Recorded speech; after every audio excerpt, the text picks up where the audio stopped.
There's an equation so powerful, so dangerous, that solving it is worth $1 million. It governs every fluid on Earth. The Navier-Stokes equation. Here it is in full glory.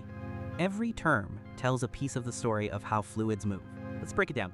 This term, partial v, partial t, tracks how fast the fluid accelerates at one spot. But fluids don't sit still. They carry momentum. V dot nabla v, the convective term. Fluid speeds up just by flowing into a tighter space. Now, what pushes the fluid in the first? -1 over rho, nabla pages fluid flows from high pressure to low. Always. But not all fluids flow the same way. Think honey Nu nabla squared versus viscosity is friction between fluid layers. It smooths out differences.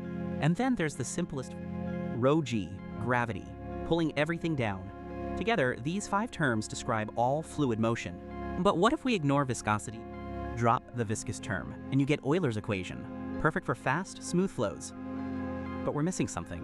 Mass can't just appear or vanish. The continuity equation. Nabla dot versus equals 0. What flows in must flow out. Now here's where it gets wild. Not all flows behave. Laminar flow, smooth, predictable, turbulent flow, chaotic, beautiful. Same equations, wildly different behavior. So what decides which? One number decides everything. The Reynolds number, inertia versus viscosity, cross the threshold and chaos begins.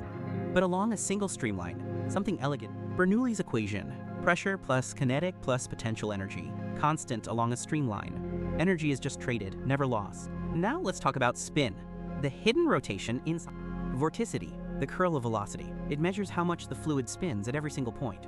And these vortices don't just sit there, they dance, merge, and tear. Watch these vortices orbit each other. Simple rules, impossibly complex motion. And this complexity is exactly why the biggest minds in math are the Clay Mathematics Institute put up $1 million. Just prove that smooth solutions always exist. No one has. We use these equations every day for weather, aircraft. Can the velocity become infinite in finite time? If yes, the equations break, and we don't know the answer.